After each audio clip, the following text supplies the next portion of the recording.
Okay, we're going to go through this layout right now and flow of an office. All right, we've got, basically I have 5 different setups. One would be a longer, narrower space, a wide square space, a medium size, about 800 square feet, 300 square feet, and then like a gym size. 300, 400, not so big. So I'm going to go through each one of those. First, I want to start off with this one because I really like it. This is actually my favorite setup. So what we have, a longer, narrower office, I'd suggest 1,200 feet to 1,000, okay? 800 feet will work fine too, okay? But more than that, I think it's sort of wasted space and it's expensive and so on. So first we have a front desk area, a door wherever we're coming in. Waiting area, we have spaces for people to sit that are filling out paperwork. Because this one, and I like a hot seat system, okay? So we have people sitting here. And we have, these are the adjusting areas, right? We get that, okay? And we have 3 adjusting bays. More than that, I think, is a little bit unnecessary. 2, you can easily see well over 150, 200 people a day with just 2, okay? But how the hot seat works is, okay, so we have minimal seating area out here, mostly for new people, and they're filling out paperwork. The way the hot seat works is, as this person sees, okay, a person leaves, okay? This person sees it, they go in, or wherever it might be, all right? And then these people move down. So you're in the hot seat right here. Each person moves themselves down. It does take a little bit of education for people to do that, right? And when people start skipping, someone new comes in, they skip a spot, your other people will tell them, you better go back to the end. But that's how this works. And that takes a lot of energy from the front desk and all that type of stuff. But it does take more education in the beginning, okay? Now, the way the chiropractor works back here, you go 1, 2, 3, bing, and this is your opening spot, okay? This is where the DC is. And you adjust 1, 2, 3, and then go back. 1, 2, even if there's somebody sitting here. You don't just say, oh, well, I'll take care of you on my way over there. I'll be back in a moment. And 1, 2, 3. And the 3 gives people time to get themselves back together and leave. I also like these is not a full wall, but a 3/4 wall. A knee wall, yeah, well, more like about like head high. I gotcha. Okay, maybe a little bit taller than yourself. There's air to flow there. People tend to stick around a little bit longer when it's actual completely closed. A knee wall is nice too if you want to do like waist high. Okay. All those work, or you can have private rooms, however that works for you. You can have everything in here, EMG, Titrons, exam room, personal office. You can combine these if you don't have the amount of space, okay? But that's the hot seat, medium, sort of longer office, and you can do hot seat in any type of office, okay? Now, I want to go to the square one next. And you can do this in a long office too, but I've set this up in a square one. And the reason I don't like this office setup when you have a central hallway, because you lose with 2x4s and drywall, that's about 5 inches, almost 6, right? So you lose a foot on each side of your square footage, all right? And then you have a central hallway. So if you don't really have, like this would be, I'd say again, 1,200 square feet, 1,000, something like that, okay? Anything more, 1,400, I'd say would be the max, okay? Or you're paying for square footage that's really useless. You would use it eventually, but, starting off especially is hard. But having this, you do waste a lot of space, and using more, because what you have to do is you go from one room and you go across the halls and all that stuff. I would have an opening here on either side, so when you can go back and forth, okay, when you're seeing your people. You can do that in both rooms. You can go back and forth and make it a circle for you. You can have 4 tables in there, what have you. And that way you have very good flow for yourself. When you're, let's just say you're just starting off, you're seeing a few people. People don't know how many people are in the other rooms. I'm also a big fan of taking the doors off, okay? Also, and with the other one, you want to have the legs facing this way, okay? Now this is a privacy thing for ladies and men as well. You don't want their legs open that way towards the door. One of my first office, the way I first set it up, and I have another good buddy who practiced for 40 years. He had everyone along the front window with their legs facing out the window. I mean, you could see it from the street, people's underwear. They didn't care. They got great service. So you do what's really right for you, but this is a good idea. So here you can have your x-ray, personal office, and you can do exams, something like that right there. You can make one of these exam rooms, or you can, have an education room, that type of thing. A square like this with a central thing, though, I think you lose a lot of space. It seems like kind of a lot here when you write it down, but when you're in there and you're in 1,000 square feet, you lose a lot of that. A whole foot of just walls on either side makes these rooms smaller, okay? Front desk, seating area. You also want to set it up so you have education area. The other one's education area too, where you can move the seats all facing to the front or to the back. Here, you can have one specific education room, or you can have education this way. I like stadium seating, like we have here, so you can line people up and you can have, just say you could do, put a screen here, you can do PowerPoints if you want to, or what have you. This works well. I think it's the least efficient way to run, okay? Now here's an 800 square foot office. This would be open adjusting. You can make these adjusting parlors if you want. Front desk, reception, seating here, and you could also make it a hot seat. So adjusting tables. You have people leave, the next person goes in, okay? But it's semi-private. You have what I had, this was my office not long ago, about 800 square feet, and then this was the front desk, and then I put a bookshelf here. I had a knee wall. It was semi-private knee wall, so it was about, waist high, and then I put a larger bookshelf here, so it was sort of the illusion of more privacy for people. And then I could do I did education in the front. What I did was turn everybody around, because I used to do, large workshops, and we'd have, 40, 50 people. Now we do 60, 70, which is nice. But then I have this whole back wall. I can have my tools here. I can do things, like if we wanted a screen back there or a TV or something to do PowerPoints or what have you. Then the exam room or personal office.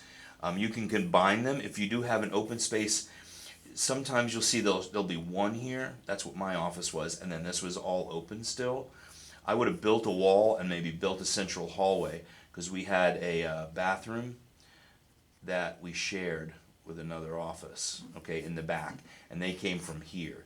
But having a wall, I would have built a wall. I just didn't have the money to do it. So I had everything. I did exams, and my office was here, okay? So I just had one, which gives it privacy. And then, when you're building out an office, you have a place to crash and you have a little privacy for yourself. This one is my favorite, and it, square footage wise, you're not paying for wasted space, okay? So that's about 800 square feet. And if you like open adjusting, if you wanted to do a T-wall, you can easily just build.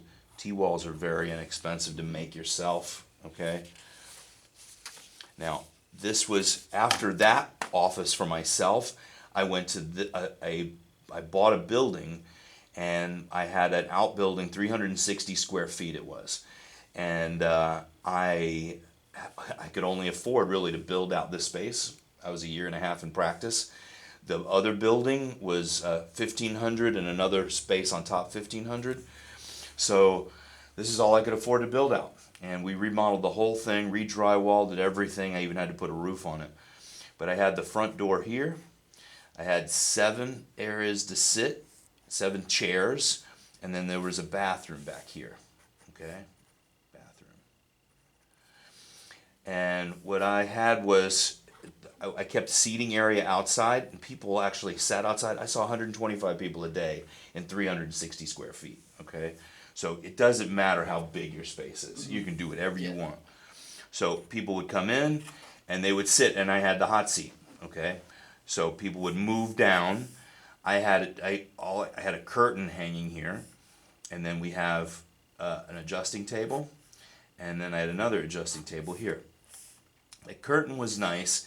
We had a flow through, and we did exams. Now I did exams pretty much knee to knee with people. Okay, we're talking, doing their history knee to knee, and then I would have like EMG right here, and you know, it got pretty personal, I have to say.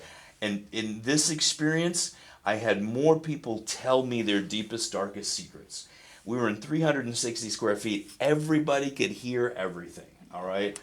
There were no secrets, but somehow in this knee-to-knee experience here, people let out their deepest, darkest, horrifying experiences. It wasn't necessarily pleasant for me, I have to say, but the healing was amazing. I mean, people have been through a lot in their lives. Yeah. They truly have. And so it was an honoring experience. I bless it. I really do. We still have a lot of that, but somehow it's not as heavy as it used to be.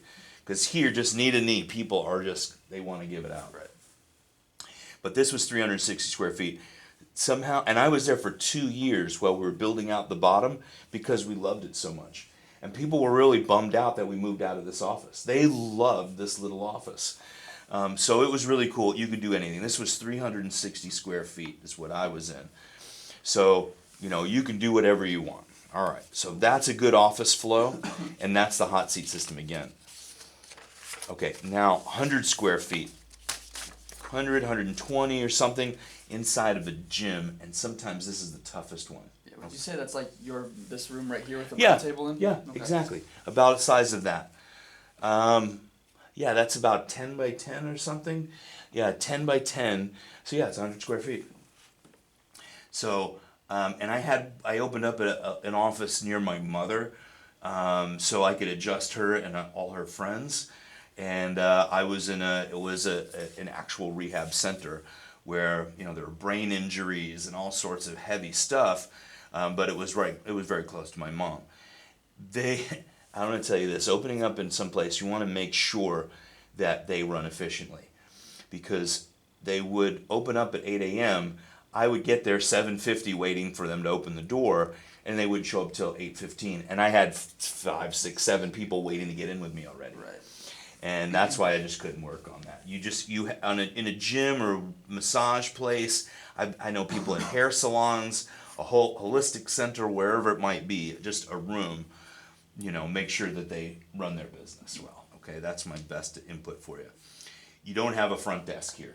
Okay, if anything, you have a couple of chairs, like if a family comes in, a table, and it's not really possible to have I like to have my own toggle table, a separate toggle table.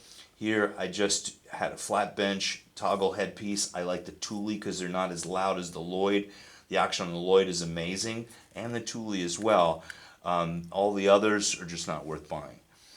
But a couple of people to sit here, and I'm drawing this as proportionately as possible, but there's not a lot of room. You need to be able to walk around your table efficiently. And if they're tall, you know, over 6'1", you want to really make sure the table's up here because there's not that much space behind them, okay? You're not going to have a lot of space for a desk or anything like that. One thing that is, I think, the most important part is if you can put chairs on the outside. That's part of your negotiating, right?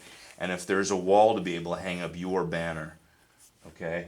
To put it on there, you can get them made very inexpensively online and put it up on the wall. Chiropractor, and you want those words first. All the fancy name you might think of means nothing to people, right? So chiropractor. But being able to put that there, then remember how much room your door actually takes up. You don't want to whack people in the knees every time the door opens. And some sort of system to know when people are here. If you're adjusting like a family of 5, there's a lot of people in that room. Which I don't know if you could fit a family of 5 in there, but a family of 4 or 3, and you have to be able to know if people are out here. So you can buy. It's just a door chime, doorbell. They're wireless now, really. So it's a little doorbell, a little door chime, $15 at Lowe's, okay? And they can just ring the bell, and then someone's out there. They usually have a volume on them, really loud. You're in 100 square feet, right? So this is, I think, all these are really good office flow. This can be, I forgot about the hot seat. This could be the hot seat out here. If someone walks out, they're on their way in as somebody comes out. And then you can be efficient, right? One thing I had the hardest going on with my the little office was people would hang out here. I had a beautiful garden out here and it was nice. I had to call people inside. Come on, you're next. So they didn't mind congregating out here, but it got a little bit more work, Gotcha. In this office, this was my favorite. I have to say, I love this little office. I had a pedometer, like a Fitbit, and I did 3.5 miles a day in this office. Wow. Okay, I haven't worn one yet in this in the office I'm in now. We're at about 1,200 square feet. Is that what we measured? Didn't we measure that out? Yeah. Yeah, I think that's what About we 1,200. measured. Now, and that's the other thing. If you move into an old house like this is, you got to work with it. And you can call me anytime. I'm really. I know it seems like it's just thrown into the rooms, but we've spent a lot of time in efficiency getting around tables. We had them in all different directions, all sorts of things. So, we opened all these doors up. This is all new construction to get people so they can go into the bathroom because it was a 28-inch wide door. This place was built in the 1930s. Really? So, we had to open some things up and, taking doors off the hinges, opening this space up. There was a wall through here. Came to here? Exactly. Yeah. So just making it bigger. The next thing I would do is maybe open that whole wall up to the end, or I would put a passage through from one room to the next, so I don't have to walk around this corner. Mm-hmm. Walking around that corner, I mean, Yeah. it might be about 2 or 3 seconds. I don't know. Sure. It's not very long. But still, yeah, you're and people waiting, and you're like, hey, everybody, how's it going? That's it. So anyway, you don't need a lot of space, and I have friends that have opened up in their garages and saw 500 people a week until their neighbors got upset. I'm not saying that's part of the law of the land might not be very happy about that, but you can be efficient in running an office. Does that help you out at all? Yeah, that does, definitely. It's a good visual. Okay. Do you want to keep any of this? Yeah. I'll give you it. You want them? There's this one. I'll give them to y'all. Yeah, really, any of them. All right, you can have them all. Just to kind of get an idea. On one of my trips, one of my road trips to the northeastern states, ran into this guy. He's like, what, I got something for you. He handed me a book. And it's nothing but just like office layouts. Just like from anything from like your metapractors to like the most like